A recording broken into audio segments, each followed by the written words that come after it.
C'est l'hymne de l'université du lac Tanganyika. Les étudiants de la dite université du club Mon Pays Burundi avaient organisé une conférence débat qui avait comme thème quel comportement d'un bon leader pour se développer afin de développer les autres. Faustin Ndikumana, expert indépendant en économie, était conférencier du jour. C'est ça le coefficient du bien-être. Alors, le coefficient du bien-être, pour augmenter, il faut augmenter la richesse ici. Le numérateur. Quand tu augmentes le numérateur, le coefficient du bien-être augmente. Mais en Afrique, il y a une autre façon d'augmenter le coefficient du bien-être. Diminuer le dénominateur. Donc en Afrique, à défaut d'augmenter la richesse, on diminue ceux qui partagent la richesse. C'est comme ça qu'on augmente le bien-être. C'est la solution africaine d'augmentation du coefficient du bien-être. Alors on augmente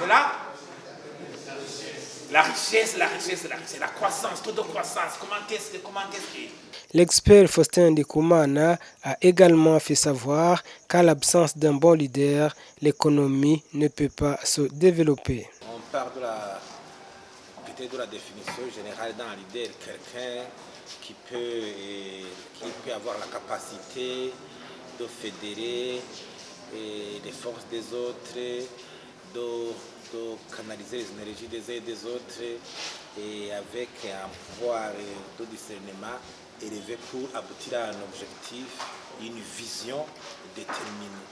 Donc ici, je suis venu partager avec ces jeunes de l'université du lac Tanganyika pour leur montrer comment le leadership est fondamental dans le développement d'un pays en général ou dans d'autres organisations. Donc le leadership est fondamental.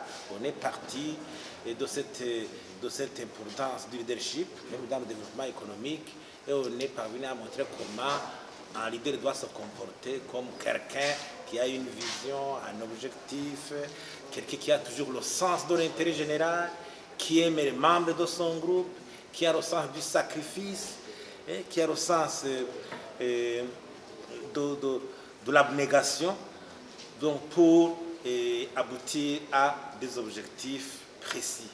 Donc, dans ce cas, alors, on voudrait inviter à cette jeunesse à développer vraiment un sentiment de leadership, surtout réveiller et amener un sentiment de développement de leur talent pour asseoir un bon leadership ici au Burundi, surtout qu'on voit qu'actuellement le leadership, c'est un défi d'actualité et dans plusieurs organisations au niveau national, dans dans différentes entités.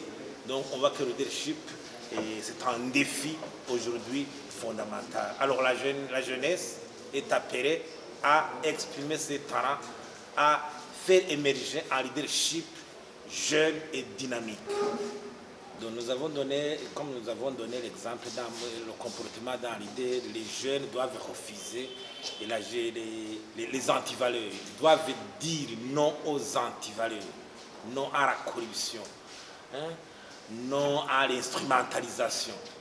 Donc les jeunes doivent adopter un comportement nouveau, doivent se sentir comme des leaders potentiels, en adoptant des valeurs dans leur comportement pour qu'en eux, cette discipline puisse faire un leadership compétent et dynamique. Richard Bikorimana et Odette Aishakiye, étudiants à l'université du lac Tanganyika, qui avaient pris part à la conférence débat, se disent être satisfaits. J'ai pu retenir qu'Alidé, c'est quelqu'un qui travaille pour l'intérêt public, non pas pour son intérêt particulier. Et alors, on nous a montré des exemples comme Jésus-Christ, qui était en premier leader. On nous a montré aussi d'autres exemples des grands leaders. Vraiment, je vous dirais que j'étais beaucoup impressionné de cette conférence débat d'aujourd'hui. Lors de l'exposé, nous avons vu des caractères qui marquent un bon leader. Quel est ton engagement après pour renforcer donc, tes capacités de bon leader qui sont en toi? Quel est ton engagement après la conférence? Merci. Mes engagements, je vous dirais que je vais renforcer ma capacité dans le leadership parce que j'en ai déjà. Pour le moment, je suis en train d'encadrer les autres, je suis en train de guider les autres. Je vous dirais que de toute façon, je fais les engagements dans mon leader parce que je fais partie des leaders, des chefs des associations quelconques. Ce n'est pas la première fois que je participe aussi dans une conférence de débat à propos de leadership. J'ai participé dans des différentes conférences de débat, là où on nous a montré vraiment ce qui a leader, ce qui est un bon leader.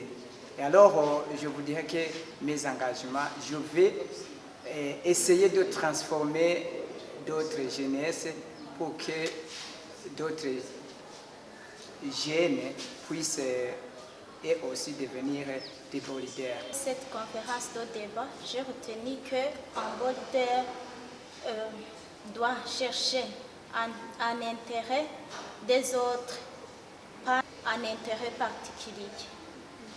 On a vu que des caractères que doit dompter un bon leader, en tant que fille ou bien mademoiselle, quels sont un engagement que tu prends pour que tu deviennes un bon leader pour impacter les autres? Oui, merci. Je vais aller ensemble avec les autres pour les informer, de chercher les intérêts des autres. Quant à Jean-Claude Bukuru, président du club Mon Pays Burundi, qui avait organisé cette conférence débat, indique l'objectif du club pour avoir organisé cette conférence. En fait, comme notre club Mon Pays Burundi, je vous ai dit que c'est l'une des associations club et mouvement de l'Université du lac Tanganyika qui a pour but de sensibiliser surtout la jeunesse estudiantine en particulier et la jeunesse en général. Donc notre objectif dans cette conférence, c'est pour quand même réveiller la jeunesse pour que quand même il soit de jeunes transformateurs de la société afin de savoir comment ils devraient se développer afin de développer les autres. C'est pour cela qu'on avait organisé cette conférence débat en invitant notre chef conférencier pour qu'il nous partage ses expériences. Après cette conférence, nous avons quand même reçu beaucoup de connaissances en rapport de ce qu'il vient de nous partager. Par exemple, le caractère des leaders comme Rwagasore, il y a aussi des autres leaders comme Jésus-Christ. Donc, il a fait beaucoup de choses pour faire dans le but, dans l'intérêt général, mais non pas pour l'intérêt personnel. C'est pour cela aussi, à part de connaissances que nous venons d'accueillir dans cette salle de conférence, ces connaissances devraient quand même, ça nous a motivés. C'est pour cela quand même, je vous invite aussi prochainement de venir parce que c'est dans notre objectif. Moi, je me souviens avoir, pendant beaucoup d'années, pour signer des milliards et puis vous rentrer pour payer une bière. Vous touchez dans votre poche, mais vous avez signé des milliards. Et ces milliards, ça va de l'État. Donc on avait toujours peur de ce bien public. Alors je me demande, est-ce que cette notion de bien public qui doit finalement former un bon leader, est-ce que cette notion existe encore de bien public?